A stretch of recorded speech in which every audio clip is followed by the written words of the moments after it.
അബ്ബാസ്ക, ആ ആ എത്ര വർഷമായി ഹോട്ടൽ ഹോട്ടൽ ജോലി തുടങ്ങിയിട്ട്? ഹോട്ടൽ ജോലി എന്ന് പറയുമ്പോൾ മൊത്തത്തിൽ 34 വർഷമായി. 34 വർഷമായി. വർഷം ആ 34 വർഷവും തുടർച്ചയായി ഹോട്ടൽ ജോലി തന്നെ ചെയ്തുകൊണ്ടിരിക്കും. അതെ അതെ.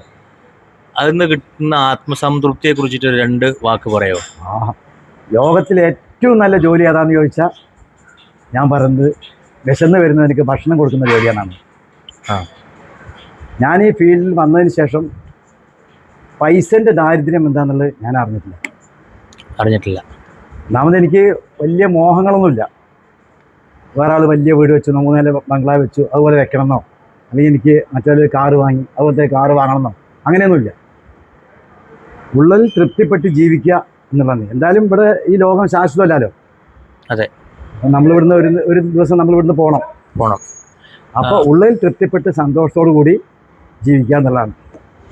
അതിന് പറ്റിയ ജോലിയാണ് ഹോട്ടൽ ജോലി. അത് സർവീസ് മേഖലയിൽ. സർവീസ് മേഖലയാണ് ഏറ്റവും ടോപ്പ്. പിന്നെ ഹോട്ടൽ എന്ന് പറയുമ്പോൾ പൊതുവെ മറ്റുള്ളവർക്ക് ഒരു തോന്നലുണ്ട്, ഹോട്ടൽ പണി എന്ന് പറയുമ്പോൾ എന്തോ ഒരു അങ്ങനെ എല്ലാവർക്കും ഇല്ല. പക്ഷേ ഫുഡ്, അക്കോമഡേഷൻ, യൂണിഫോം തുടങ്ങിയ നമ്മുടെ ഏറ്റവും കൂടുതൽ എക്സ്പെൻസീവ് ആയിട്ടുള്ള കാര്യങ്ങൾ എല്ലാം കഴിഞ്ഞിട്ടാണ് നമുക്ക് ശമ്പളം കിട്ടുന്നത്. അത് ഹോട്ടലിൽ മാത്രമേ ഉള്ളൂ. ഒരു ഇവിടെ ഈ മലപ്പുറം ഡെലീഷ്യയിൽ ഇപ്പോൾ എത്ര വർഷമായി? ഡെലീഷ്യയിൽ 14 വർഷം കഴിഞ്ഞു. 15ാമത്തെ വർഷം. എത്ര വയസ്സായി? എനിക്ക് വയസ്സ് 62 കഴിഞ്ഞു. ഇപ്പൊ നിങ്ങൾ ജോലി ശരിക്കും ചെയ്യുന്ന ഡെലീഷ്യയിലെ ഏറ്റവും തിരക്കുള്ള സ്ഥലത്താണ്. അതായത് എനി ടൈം കസ്റ്റമേഴ്സ് വന്നുകൊണ്ടിരിക്കുന്ന ഒരു സ്ഥലത്താണ്. അതായത് താഴെ നിങ്ങൾ ജോലി ചെയ്തുകൊണ്ടിരിക്കുന്നത്. ഇപ്പോഴും നിങ്ങളുടെ മനസ്സിലുള്ള ഈ ഒരു ഊർജ്ജസ്വലതയുടെ ഒരു രഹസ്യം പറയൂ ഞങ്ങൾക്ക് എല്ലാവർക്കും വേണ്ടിയിട്ട്. ഇത് കാണുന്ന എല്ലാവർക്കും അറിയണം. കാരണം 64ാമത്തെ വയസ്സിലും 62ാമത്തെ വയസ്സിലും ഇത്രയും ഊർജ്ജസ്വലതയോടുകൂടി ഇനി അങ്ങനെ തന്നെ ഉണ്ടാവട്ടെ, പഠിച്ച അനുഗ്രഹം തരട്ടെ. പക്ഷെ എന്നാലും അതിന്റെ ഒരു രഹസ്യം എന്താണ്? രഹസ്യം എന്ന് പറയാനും പ്രത്യേകിച്ച് ഒന്നുമില്ല. ചെയ്യുന്ന ജോലിയിൽ ഞാൻ ഭയങ്കര സംതൃപ്തനാണ്. വലിയ കാര്യം.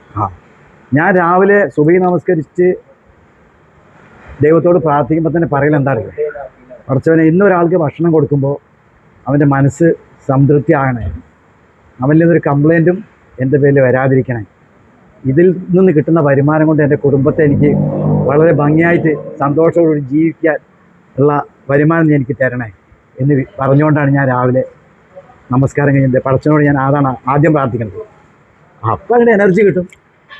അത് തന്നെയാണ് സംഭവം. മനസ്സിൽ തികഞ്ഞ സംതൃപ്തിയോടെയാണ് ഓരോ നിമിഷവും ജീവിച്ചിട്ടുള്ളത്. തീർച്ചയായിട്ടും. അതെ അല്ലേ? 100%. അപ്പം എന്നും എല്ലായ്പ്പോഴും ഈ സന്തോഷവും സമാധാനവും പിന്നെ മക്കളോടും പേരക്കുട്ടികളോടും ഒക്കെ ഒത്തിട്ട് നിങ്ങൾ വളരെ സന്തോഷവാനായി ജീവിക്കുന്ന ആളാണെന്ന് എനിക്കറിയാം.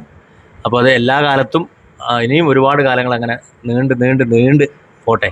എല്ലാവിധ അനുഗ്രഹങ്ങളും. Thank you very much. ശരി, ഓക്കെ.